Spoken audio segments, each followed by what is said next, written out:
누가복음 15장 20절에서 24절 말씀을 봉독하겠습니다. 이에 일어나서 아버지께로 돌아가니라. 아직도 상거가 먼데 아버지가 저를 보고 측은히 여겨 달려가 목을 안고 입을 맞추니 아들이 가로되 아버지여 내가 하늘과 아버지께 죄를 얻었사오니 지금부터는 아버지의 아들이라 일컬음을 감당치 못하겠나이다 하나 아버지는 종들에게 이르되 제일 좋은 옷을 내어다가 입히고 손에 가락지를 끼우고 발에 신을 신기라. 그리고 살찐 송아지를 끌어다가 잡으라. 우리가 먹고 즐기자. 이 내 아들은 죽었다가 다시 살아났으며 내가 잃었다가 다시 얻었노라 하니 저희가 즐거워하더라. 다시 처음으로 이러한 제목으로 말씀드리겠습니다. 성도님들 중에 자신의 기도 생활이 예전만 못하다고 느끼시는 그런 분들이 많이 계실 것입니다. 예전에는 시간 가는 줄을 모르고 기도에만 전념했는데 이렇게 감격 가운데 기도했었는데 요즘에는 예배 중에 기도 시간에 그죠? 가만히 있기 뭐하니까 그 기도 시간을 채우려고만 기도 흉내를 내는 것만 같고 냉랭한 상태에서 기도를 하게 되더란 말입니다. 더 나아가서는 일상생활 가운데에서는 기도를 등한히 여기게 되었다는 거지요. 이렇게 된 데에는 다양한 이유들이 있습니다. 우선 고난이 계속해서 중첩이 되다 보니까 마음에 너무나 낙심이 되어서 소망이 사라지게 된 겁니다. 그래서 기도를 할 의욕을 잃게 된 것이지요. 그리고 또 다른 경우는 삶이 몹시 바쁘고 또 분주해서 기도할 시간을 확보하지 못하게 된 그런 경우가 있습니다. 그리고 삶이 너무 평온해서 간절하게 기도를 할 제목이 별로 없기 때문에 기도를 등한히 하게 된 경우도 있습니다. 또 하고자 하는 일이 승승장구해서 크게 형통하게 되니까 처음에는 하나님 감사합니다 하면서 감격 가운데에 감사의 기도를 많이 했었는데 오늘도 이러한 형통을 당연하게 여기고 감격이 사그라들어서 기도를 게을리하게 된 경우도 있습니다. 우리가 기도를 안 하게 만드는 이유는 이렇듯 다양합니다. 그런데 지금 여러분 살펴보셨다시피 각각의 이유가 서로 상충되기도 해요. 정확하게 반대되는 그런 내용들도 있단 말입니다. 이렇게 다양한 이유들이 있는 것을 볼 때에 우리가 뭘 알 수 있습니까? 어떤 특별한 상황 자체가 우리의 기도 생활을 방해하거나 가로막는 게 아니라는 거예요. 그동안 그 이유 때문에 그래 한 거는 우리 솔직해져야 됩니다. 핑계에 불과한 겁니다. 우리가 기도를 하지 않는 것은 어떤 외부적인 상황 때문이 아니라 우리의 마음가짐에 문제가 있기 때문이다 라는 겁니다. 어떤 분이 나는 너무 바빠서 기도할 시간이 없어요 이렇게 말을 하는데 종교개혁자인 마르틴 루터는 나는 너무나 할 일이 많기 때문에 반드시 하루에 3시간 이상씩 기도를 해야만 합니다. 이렇게 말했어요. 바쁜 그런 상황을 앞에 두고 어떤 사람은 난 그래서 기도 못해 하는데 어떤 사람은 난 그래서 기도를 해야만 합니다. 이렇게 반응을 하지 않습니까? 마음이 잘못되어 있으면 무슨 일을 만난다 하더라도 어떤 상황이 초래된다 하더라도 기도를 하지 않게 됩니다. 반면에 마음이 잘 되어 있으면 무슨 일을 만나건 간에 기도를 하게 되는 거예요. 오늘은 우리가 우리의 마음을 돌아보면서 기도 생활에서 우리가 승리하기 위해서 어떤 마음가짐을 가져야 하는가에 대하여 말씀을 드리겠습니다. 예수님께서 이런 비유의 말씀을 하셨습니다. 아버지에게 두 아들이 있었습니다. 첫째 아들, 둘째 아들이 있었습니다. 그런데 어느 날 이 둘째 아들이 아버지에게 아버지, 어차피 아버지 죽고 나면은 내가 유산 받게 되잖아요. 그러니까 그때 가서 주지 말고 지금 아버지 살았을 적에 지금 나한테 유산 주세요. 이렇게 요구를 했습니다. 여러분, 유산을 분배하는 것은 아버지의 임종 직전이나 또 임종한 이후에 하는 것입니다. 유산을 이런 식으로 나누겠다 하는 계획은 미리 세워둘 수 있겠으나 그것을 분배하는 그 작업을 집행을 하는 것은 임종 직전이라든가 그 이후에 해야 마땅한 거지요. 그런데 아버지가 건강하게 살아있는데도 불구하고 유산을 내어달라 했으니까 이것은 대단히 패역하고 또 폐륜적인 그런 행동인 것입니다. 둘째 아들이 어찌나 그것을 적극적으로 극성스럽게 요청하였던지 아버지가 결국 못 이기고 그 요청을 들어주었습니다. 유대인들은 장자인 첫째 아들에게는 다른 아들들이 받는 그런 분량, 유산의 분량의 2배에 해당하는 분량을 첫째 아들에게 물려줬습니다. 따라서 두 아들이 있다고 했잖아요. 첫째 아들은 2 몫을 받아야 하는 것이고 둘째 아들은 1 몫을 받아야 하니까 아버지는 이 둘째 아들에게는 전체 재산, 아버지가 가지고 있는 전체 재산의 3분의 1에 해당하는 분량만큼을 넘겨주었던 겁니다. 둘째 아들은 그렇게 얻은 재물을 가지고 아버지의 손길이 미치지 아니하는 먼 나라로 떠났습니다. 그곳에서 돈을 흥청망청 쓰다 보니까 얼마 지나지 않아서 재산을 모두 탕진하게 되었습니다. 그런데 그 땅에 큰 기근이 들었습니다. 둘째 아들은 그 나라 백성 중의 한 명에게 붙어서 살게 됐어요. 이 말의 뜻은 둘째 아들이 누군가의 종이 되었다는 겁니다. 둘째 아들은 그 주인의 돼지치는 일을 하게 되었는데 배가 너무 고파서 돼지가 먹는 사료인 쥐염 열매를 먹고자 했습니다. 그랬더니 주인이 그것조차도 허락하지 않는 거예요. 돼지보다도 못한 그런 대우를 받게 된 겁니다. 그래서 둘째 아들이 너무 서글펐어요. 그때에 이 둘째 아들은 내 아버지는 그 집에서 단 하루만 일하는 그 품꾼들에게도 양식을 넉넉하게 공급해 주지 아니하였느냐 하고는 아버지의 집으로 돌아가야겠다. 나를 품꾼의 하나로 써달라고 해야겠다. 이렇게 작정하고 아버지께로 돌아갑니다. 그렇게 먼 길을 걸어서 왔는데 드디어 이 둘째 아들이 마을의 입구에 도착을 했습니다.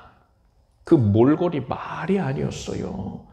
오랫동안 먹지를 못해서 피골이 상접해 있었고 씻지도 못해서 얼굴은 거무튀튀하고 몸에서는 극심한 악취가 났어요. 사람이 가까이 가지를 못하겠는 겁니다.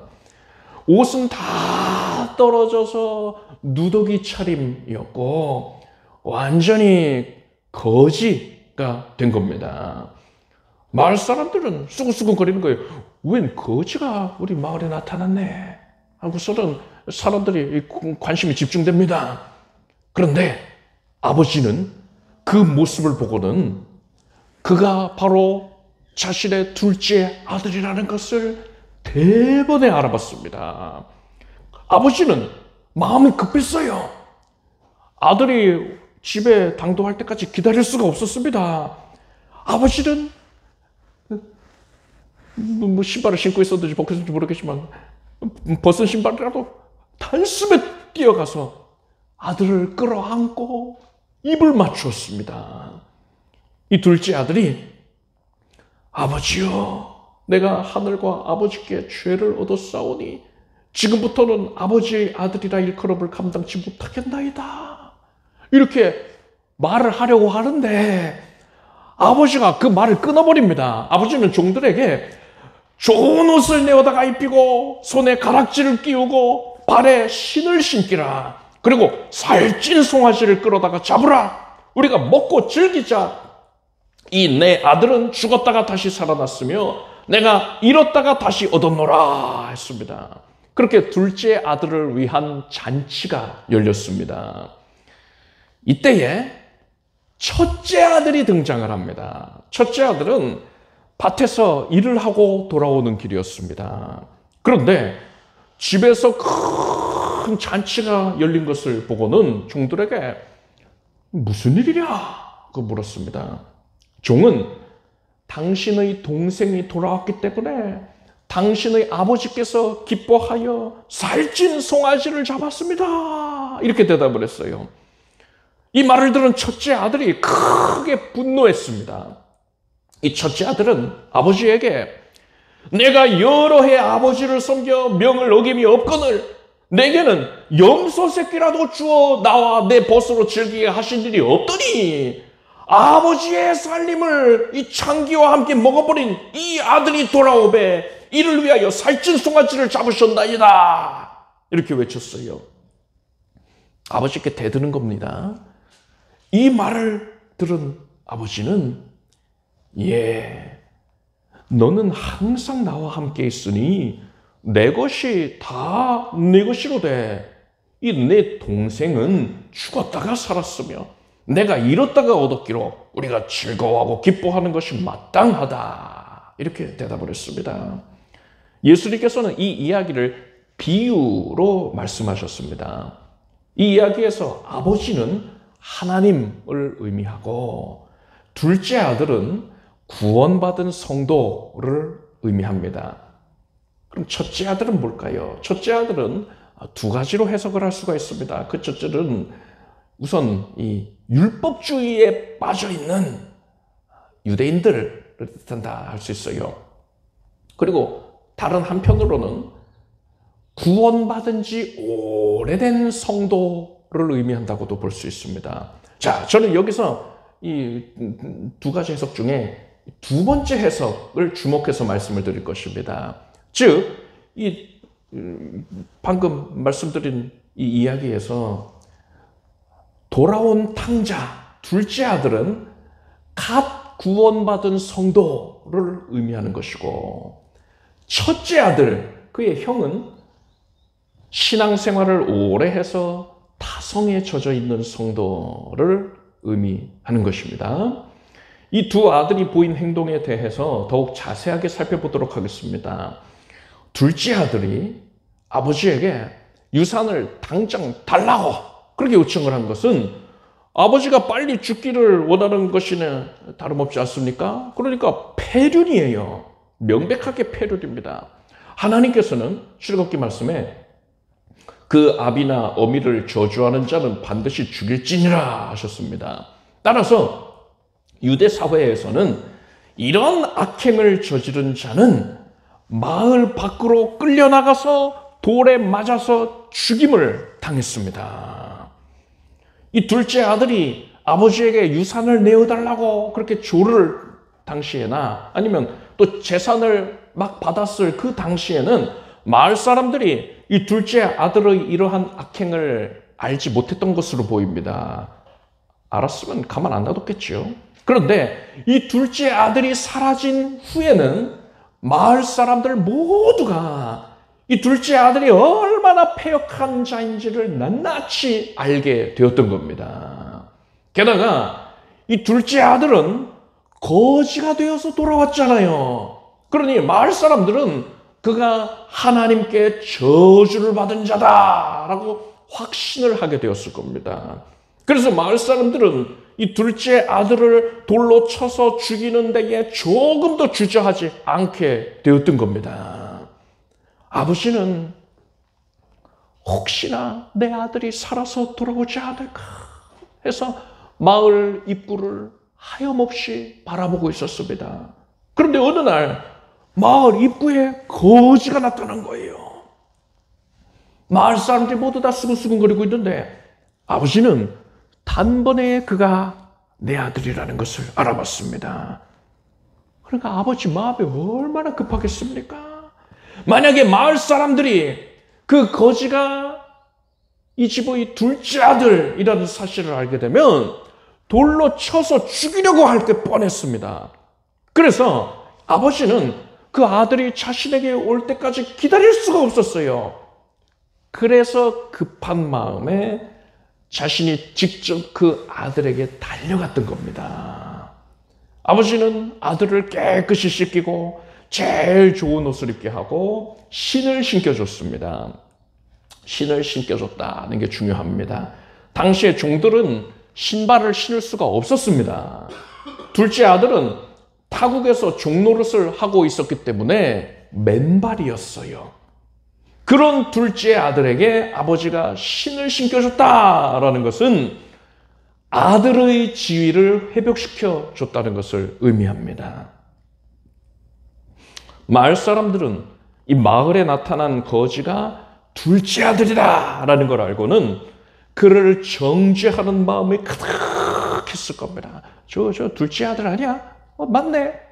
그 폐륜한 자식 아니냐? 하고서는 다들 이거 가만두면 안 되는 거 아니야? 하고서는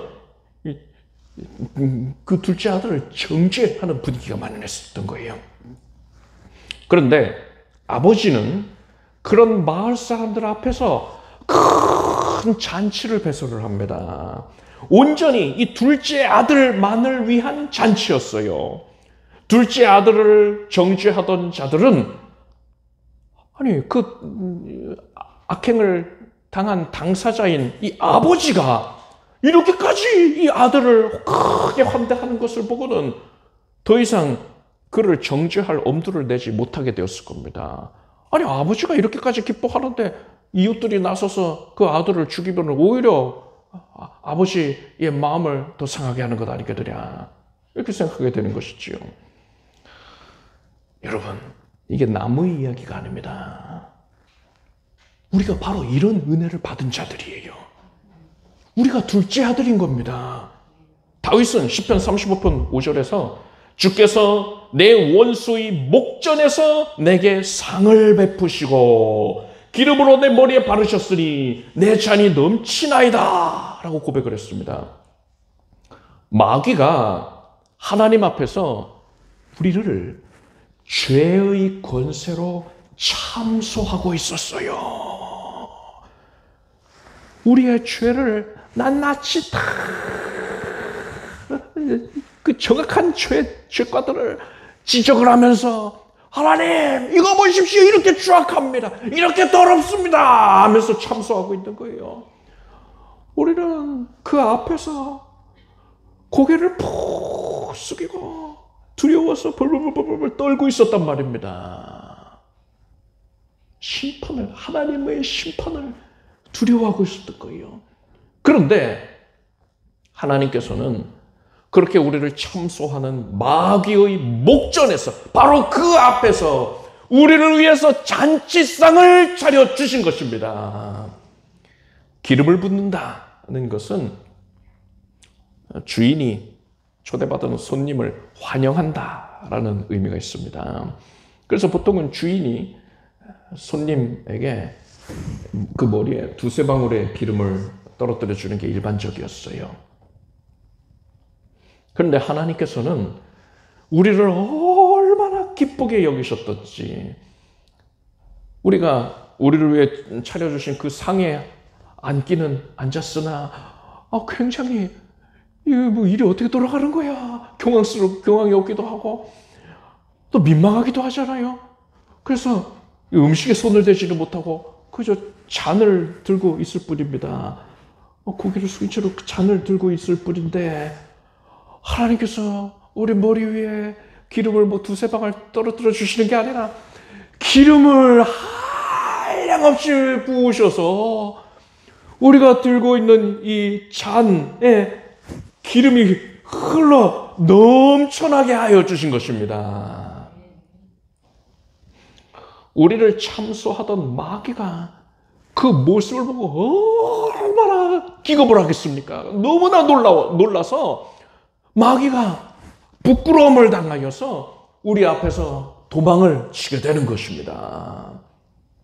우리가 이 은혜를 받았다는 걸 아시기 바랍니다. 이어서 첫째 아들에 대해 살펴보겠습니다. 그는 아버지가 나에게는 염소 새끼 한 마리조차 내어준 적이 없다라고 했어요. 그런데 아버지는 뭐라고 했습니까? 내 것이 다 네 것이 아니냐라고 했어요. 아버지는 이 둘째 아들 돌아온 탕자가 품꾼으로 삼아 주십시오 하는데도 아들의 지위를 허락했잖아요. 품꾼 정도가 되어서 이제 뭐 배고픔만 면하게 한 그 정도가 아니라 아들이 되게 했단 말입니다. 아버지는 아들이 구한 것에 넘치게 응답을 해주신 거예요. 이것을 볼 때에 아버지는 만약에 이 첫째 아들이 아버지 내가 친구들과 즐기기 위해서 그러니 염소 새끼 한 마리만 내어주십시오 이렇게 요청을 드리면은 기꺼이 아끼지 아니하고 기쁜 마음으로 살찐 송아지를 내어줬을 거예요. 그런데 첫째 아들은 왜 그것을 누리지 못했던 겁니까? 야고보서 말씀에 너희가 얻지 못함은 구하지 아니하며 라고 했습니다. 첫째 아들은 아버지에게 구하지 않았기 때문에 얻지 못했던 겁니다. 그렇다면 이 첫째 아들은 왜 아버지에게 구하지 않았던 겁니까? 세 가지 이유가 있습니다. 첫째로, 첫째 아들은 자기 자신을 의롭게 여기고 있었습니다. 그는 자신이 여러 해 동안 아버지를 섬겨서 명을 어김이 없었다라고 했어요. 자신에게는 흠잡을 게 없다는 겁니다. 그리고 이 첫째 아들은 자기 동생을 나의 동생이라고 부르지도 않고 뭐라고 했습니까? 아버지의 살림을 장기와 함께 먹어버린 이 아들이라고 부르면서 정죄했어요. 내 동생 아니다 이거예요. 첫째 아들은 자신은 이렇게 의로운데 아버지가 그런 나를 인정해 주지는 아니하고 오히려 이렇게 불의한 자, 불의한 아들에게 호의를 베풀고 있으니까 이건 아버지가 의롭지 못한 거다. 이렇게 지금 비난을 하고 있는 겁니다. 자기 자신을 의롭다 여기는 것이죠. 자, 둘째로 이 첫째 아들은 아버지의 사랑을 의심했습니다. 아버지가 자신에게는 염소 새끼 한 마리조차 내어주지 않을 만큼 인색한 자다라고 여기지 않았습니까? 이거는 명백한 거짓이 아닙니까? 셋째로 이 첫째 아들은 아버지를 사랑하지 않았습니다. 이 첫째 아들이 뭐라고 했습니까? 내가 여러 해 아버지를 섬겼다 했어요. 섬기다. 여러분, 이 섬겼다는 헬라어 단어가 지금 이 본문에 사용된 이 헬라어는 부정적인 의미를 갖고 있습니다. 노예가 되다, 종이 되어서 주인을 섬긴다, 이런 뜻을 갖고 있어요. 억지로 따르는 것을 뜻하는 단어입니다. 성경에서 이 단어는 율법을 그저 형식적으로만 마지못해 준수하려고 하는 그런 자들의 신앙 상태를 설명할 때, 표현할 때에 주로 사용되는 단어입니다. 이 첫째 아들은 아버지를 그저 주인으로만 섬긴 거예요. 그러니까 고용주로만 여겼던 겁니다. 아들로서 아버지를 사랑했던 게 아닌 거예요. 고용인이냐 피고용인이냐 이 관계로만 비즈니스적인 관계로만 여겼던 겁니다. 만약에 아버지 눈 밖에 나게 되면 내가 유산 받는 데에 지장이 생기니까 아버지 눈 밖에 안 나기 위해서 일을 했던 겁니다. 주인에게 책망받지 않기 위해서 그저 성실한 모양으로 일을 한 종에 불과했던 겁니다. 이렇게 첫째 아들은 아버지를 사랑하지 않았습니다. 반면에 둘째 아들을 보십시오. 둘째 아들은 첫째로 자신이 얼마나 추악하고 무익하고 무능한 존재인지를 철저하게 깨닫고 있었습니다. 그는 자기 자신을 조금 더 티끌만큼도 의롭다고 여길 수가 없게 되었어요. 그리고 둘째로 이 둘째 아들은 아버지가 품꾼들에게까지도 넉넉하게 베풀었던 것을 떠올리면서 아버지의 사랑과 아버지의 긍휼을 확신했습니다. 그리고 셋째로 이 둘째 아들은 그랬기 때문에 아버지를 간절하게 사모했어요. 사랑했던 겁니다. 이 둘째 아들이 아버지께로 돌아온 것은 그가 아버지께 구원을 요청한 것이라 볼 수가 있습니다. 아버지께 구한 거예요. 이에 대해서 아버지는 어떻게 응답했습니까? 아버지는 이 둘째 아들이 돌 맞아 죽을 위기로부터 구해줬습니다. 굶주림만 면하는 정도가 아니라 아들의 지위까지도 회복을 시켜줬어요. 아버지는 이 아들이 구한 것 이상으로 누르고 넘치게 응답하여 주신 것입니다. 둘째 아들은 자신의 추악함을 깨달았고 아버지의 사랑을 확신했고 아버지를 간절하게 사랑했기 때문에 비로소 아버지에게 구할 수 있었습니다. 그리고 아버지께로부터 넘치는 응답을 받게 되었던 겁니다. 반면에 첫째 아들은 이 둘째 아들과는 정반대가 되는 마음을 갖고 있었기 때문에 아버지께 구하지를 않았던 겁니다.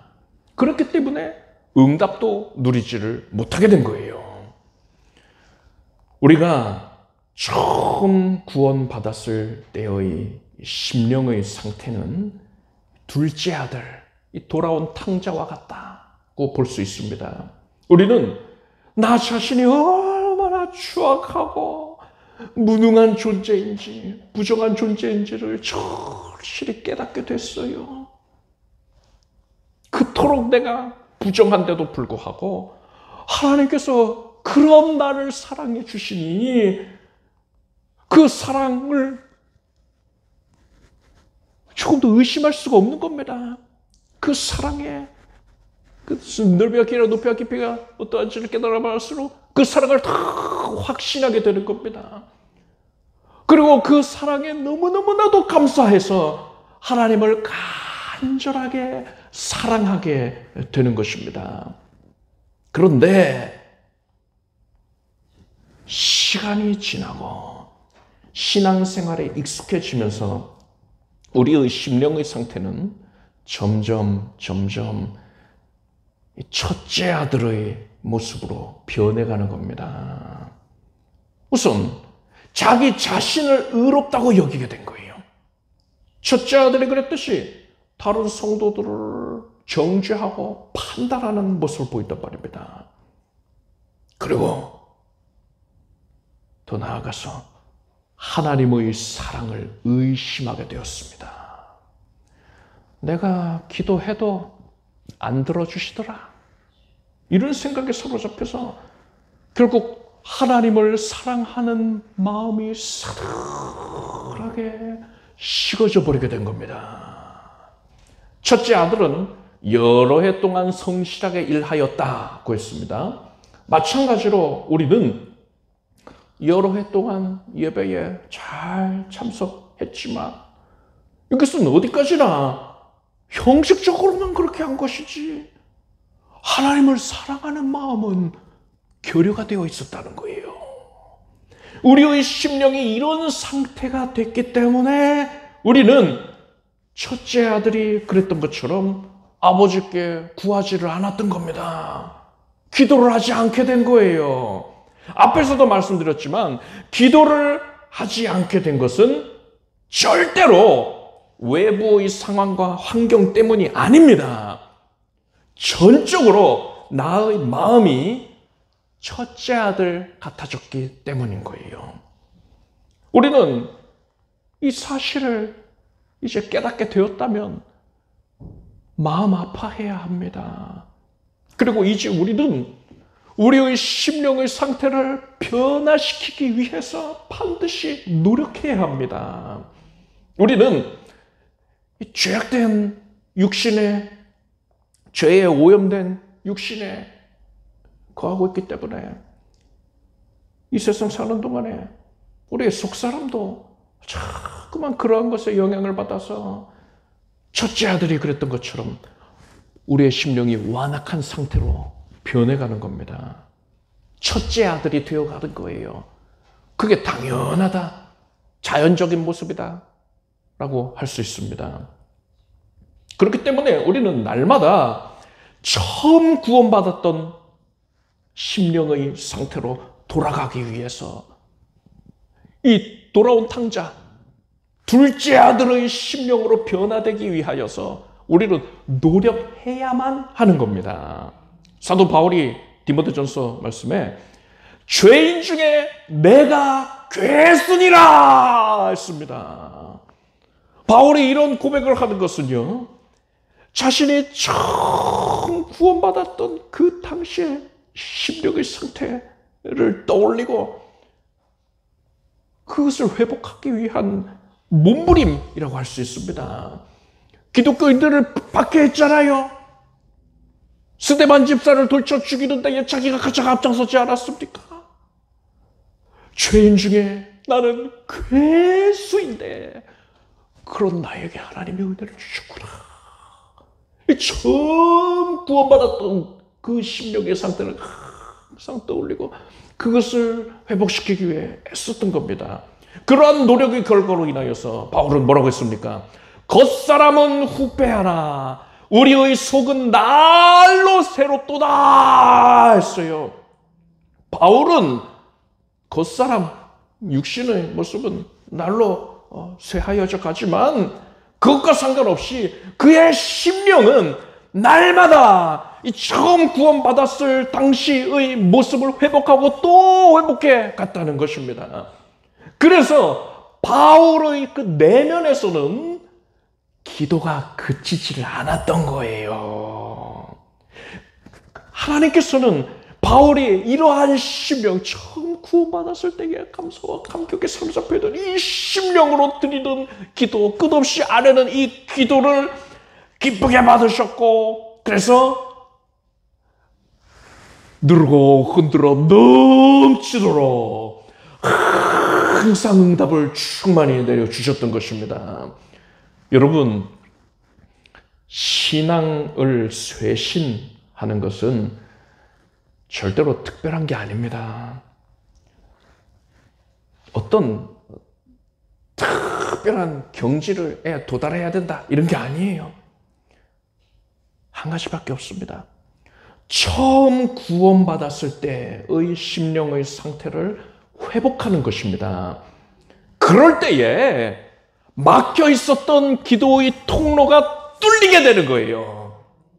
여러분은 처음 구원받았을 때의 그 심령의 상태를 잊지 말기를 바랍니다. 여러분은 항상 내가 얼마나 추악하고 연약하고 부정한 자인가를 깨닫고 고백하길 바랍니다. 내가 죄인 중에 괴수다. 이것을 고백해야 되는 거예요.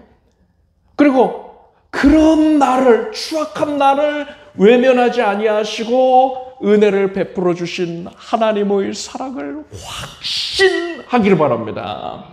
그리고 그 은혜에 너무나도 감사하여서 하나님을 간절히 사랑하기를 힘쓰기를 바랍니다. 그래서 여러분 모두는 오늘 본문에 나오는 이 둘째 아들의 심령이 되어서 이제는 하나님 아버지께 담대하게 구하게 되기를 바랍니다. 하나님께서 여러분의 기도를 기쁘게 들으시고 구한 것 이상으로 넘치게 응답을 내려주실 것입니다. 기도하겠습니다. 하나님 감사합니다. 우리의 신앙을 쇄신시켜 주시는 것을 감사합니다. 우리가 처음 받았던 그 심령의 상태를 회복하고 또 회복하게 해 주시옵소서. 날마다 회복하게 하소서. 그리하여 하나님을 향한 간구가 끊이지 않게 해주시고 하나님의 응답을 날마다 풍성히 누리며 살게 하소서. 예수님의 이름으로 기도드립니다. 아멘. 모두 자리에서 일어나시기 바랍니다. 가슴에 손을 얹으십시오. 아픈 곳에 손을 얹으십시오. 또 간절한 소원을 품고 믿음으로 기도하겠습니다. 예수님, 주님의 은혜 앞에 주의 자녀들이 나와서 그 은혜를 헤아려 보며 감사를 드립니다. 모든 것이 하나님의 은혜뿐입니다. 내가 이렇게 부족한데, 연약한데, 못났는데 이런 나를 살아가여 주시는 은혜에 감사합니다. 이제 이 은혜를 힘입은 자답게 오직 예수님만 사랑하며 살겠습니다. 나의 전부가 되시는 예수님, 살아도 주를 위하여 살고 죽어도 주를 위하여 되게 하여 주시옵소서. 사나 죽으나 내 안에 계신 예수 그리스도께서만 존귀하게 되시길 원하나이다. 이러한 마음이 작정이 되었으니 이제 하나님께 담대히 구하는 내용들이 하나님의 기뻐하시는 바가 되어서 하나님의 뜻대로 응답이 따르게 됩니다. 기대합니다. 하나님, 지금 예수 그리스도의 은혜의 손을 펼치셔서 주의 백성들의 심령을 어루만져 주시고 우울증이 사라지게 해주시옵소서. 공황증, 결벽증, 스스로를 모질게 정죄하던 마음이 다 사라지게 하소서. 저주의 찌끄러기들이 다 사라지게 하소서. 마라의 스불이 단물이 된 것처럼 예수 그리스도로 말미암아서 이제는 우리의 심령 가운데는 생명이 넘치게 될지어다. 축복이 가득하게 될지어다. 모든 슬픔을 제하시고 기쁨과 평강과 안식으로 충족케 하여 주시옵소서. 예수님, 지금 손을 얹은 부위에 예수께서 손 얹어 주시옵소서. 하나님께서 손 대셔서 하나님의 그 거룩한 손길을 믿음으로 접촉하여서 지금 귀한 표적 가운데에 모두 치료받게 해주시옵소서.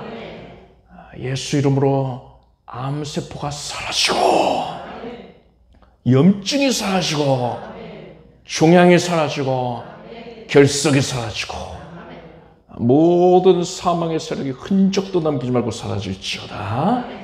하나님께서 붙잡아 주셔서 이제는 자리를 털고 일어나겠습니다. 뼈, 마디가 관절과 골수가 오장육부가 온몸 각기까지 정하여지고 모든 수치가 온전하여지겠습니다. 예수께서 강건케 하셨느니라. 그 은혜를 충만히 누리게 될지어다. 생명을 주께서 주시었으리 생명 이른 동안에 주를 위하여서 기쁘게 헌신하게 될지어다. 각 가정을 복 주시옵소서. 믿음으로 충만하고 화평으로 충만하고 사랑으로 충만하게 될지어다. 가정에 일구고자 하는 모든 일들이 주의 뜻을 따라서 응답받게 해주시고 모든 문들이 활짝 열려지게 하소서. 사람이 이룰 수 없는 일들 하나님께서 하십니다. 하나님께서 전격적으로 응하여 주십니다. 이제 기적이 일어나는 것을 보게 될지어다. 기적이 있을지어다. 모든 문제가 변하여 밥이 될지어다. 예수님의 이름으로 간절히 축복하고 기도드립니다. 믿은 대로 될지어다. 하나님께 박수 영광 올리겠습니다. 자리에 앉으십시오. 준비하신 예물을 정성된 마음으로 하나님께 드리겠습니다. 드리신 예물을 위해 축복 기도하겠습니다. 하나님, 모든 것이, 모든 선한 것, 좋은 것이 다 하나님께로부터 온 것입니다. 그것을 우리가 기쁘게 인정하고 우리의 가진 것의 일부를 구별하여 하나님께 그렇게 돌려 드림으로써 고백합니다. 하나님께서 기쁘게 연락하여 주시옵소서. 우리 성도들의 삶이 크게 번성하여져서 큰 형통을 힘입어서 주의 나라가 확장되는 데에 일익을 감당케 하여 주시옵소서. 우리 교회의 사역에 적극적으로 임하게 하여 주시옵소서. 예수님의 이름으로 간절히 축복하고 기도드립니다. 교회 소식을 말씀드리겠습니다. 사경회, 오늘은 로마서, 갈라디아서 말씀을 살펴보겠습니다. 5월 5일에 야외 예배가 있습니다. 기다리던 이 야외 예배가 있으니까 또 자세한 내용은 다음 주에 정확하게 광고를 드리겠고요. 제 생각에는 오전에 모여서 재밌게 놀다가 예배 드리고 이렇게 즐거운 시간 보내다가 점심 먹고 한 2시나 그 정도 즈음에 또 시간을 마무리하지 않을까 싶습니다. 그래서 가족분들 시간 보내시는 계획도 그 이후에 잡아주시면 감사하겠고요. 그래서 가급적 많은 성도님들께서 또 가족분들과 함께 했으면 좋겠습니다. 네, 또 교회 사랑하는 마음에서 적극적으로 참여해 주시기를 간절히 부탁을 드립니다. 요한복음 10장 30절 말씀을 우리가 함께 읽겠습니다. 나와 아버지는 하나이니라 하시는데, 이 말씀을 암송하시고 이 말씀을 본문으로 해서 다가오는 금요일에 기도의 시간에 또 설교를 할 것입니다. 성경 읽기 표대로 성경을 읽어 나가겠습니다. 모두 자리에서 일어나셔서 성경을 부르시겠습니다.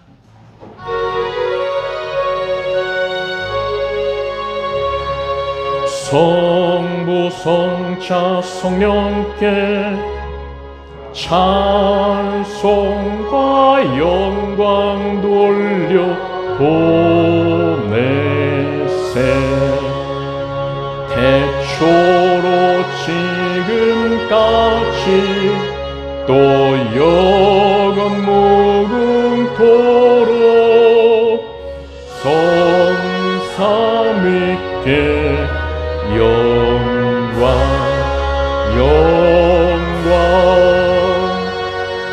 아멘.